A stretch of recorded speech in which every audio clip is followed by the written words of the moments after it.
Guys, Okay, guys, I have a new one for you all today. It is What If Deku Was the Puppet of All for One, as y'all could definitely see from the title of the video. And I do have another little goal for you all. If this video gets 100 likes, I will happily do a part 2. Because that will show me like this kind of guy. You like this series, and will encourage me to do more of it. Now, let's get on to the show. We see Kid Deku in a playground running from Bakugo and his friends, their quirks shooting off. Bakugo's explosions ring through the playground. Their manic laughter followed after. Deku runs into an alleyway, but trips on a pipe and falls into onto the messy alleyway floor. Oil and grease covers and stains his clothes. Bakugo and his friends finally catch up to Deku. Bakugo sneers into explosions sparking inside Bakugo's hands as he looks down at Deku. A twisted smile on his face. His eyes widening. Deku is quivering in fear. His breathing is fast. He tries to crawl away, but one of Bakugo's friends, is a telepath, uses his telekinesis quirk to pin Deku down. Bakugo shoots a large explosion at Deku, and Bakugo's telekinetic friend crushes Deku's bones slightly, making Deku wince in pain, his eyes beginning to water. Just as Bakugo is about to let off another explosion, they hear a cough behind them. They look behind them and see a tall man in a black suit. His hair is silver, glimmering in the sunlight. A dark aura surrounds the man as he looks down at Bakugo and his friends and says in a stern tone of voice, "Leave him alone." Bakugo and his friends quickly run away. Wait, no. Bakugo and his friends feel a shiver run down their spines as they quickly run away. Deku looks up at the man. Deku's voice is soft and timid as he lets out a small thank you. The man knelt down and looks Deku in the eyes. The man's face is wrinkled but gentle as he speaks to Deku, asking if he's okay. He picks if he's hurt. Deku looks down and nods. He nods his head yes. The man gently picks up Deku and walks away. Deku is scared at first, but relaxes into the man's arms and falls asleep. The man walks into a misty portal and comes out into an old bar. A man made out of mist with yellow eyes and slitted eyes is behind the counter.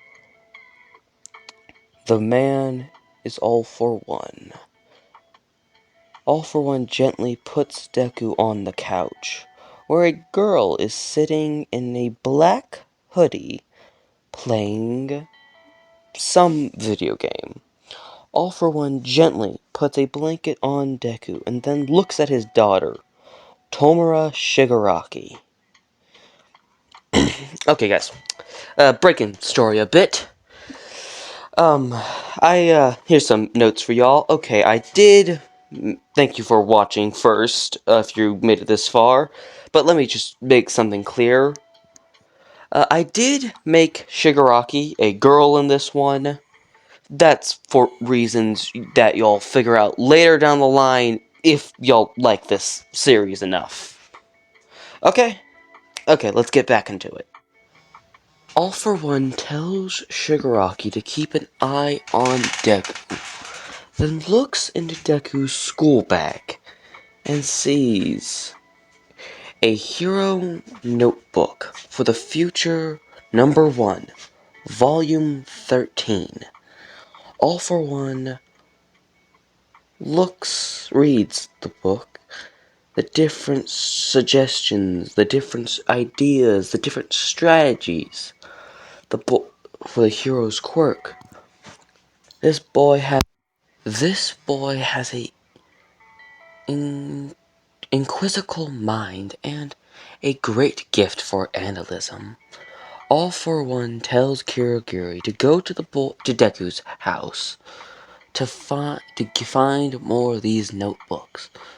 With a large evil grin on his face, All for One's cold and calculating voice rings through the quiet bar. Kirigiri listens, opening a portal to Deku's house. A few hours later, Deku wakes up and looks around the bar ceiling. It's wooden, but some parts of it looks rotten. And the sounds of buttons pressing and the sounds of some video game. Deku then sits up and sees Shigaraki playing video games in her hoodie. Deku asks, "Where is he?" But before Shigaraki doesn't look away from the screen, she says that he's in the main hideout of the League of Villains. Deku looks confused at the name and asks what is the League of Villains. But before she can answer, Kirigiri comes back from the portal and begins cleaning bar glasses.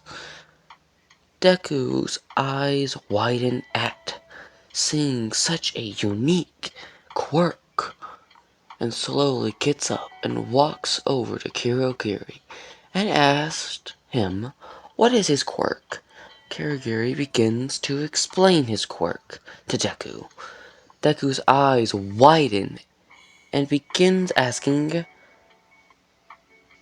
does it matter how many people there are, or is there no limit to how many people Kirigiri can teleport?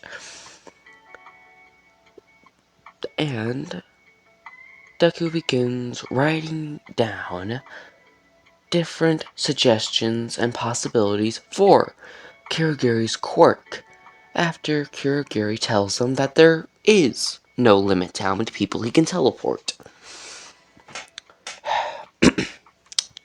Shigaraki looks up from the TV as she hears the suggestions.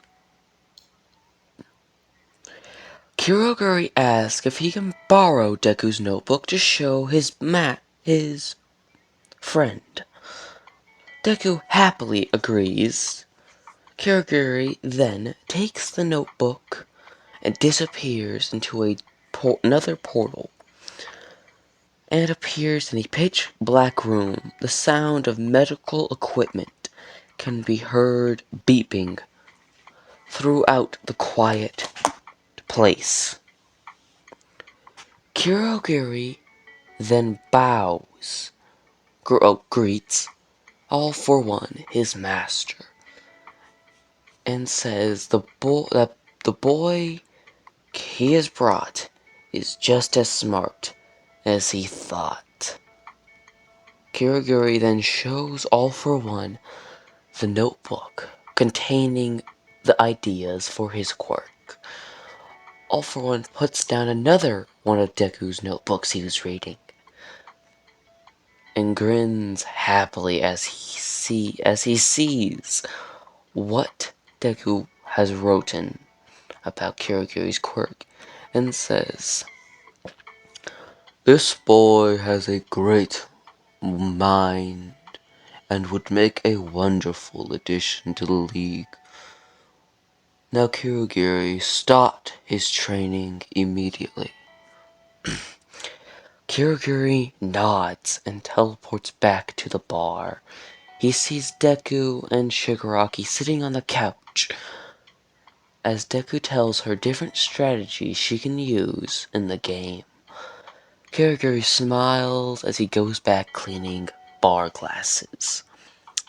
And folks, that is all we got for today. Comment down below any suggestions you all have, and I will see you all in the next one. Bye-bye!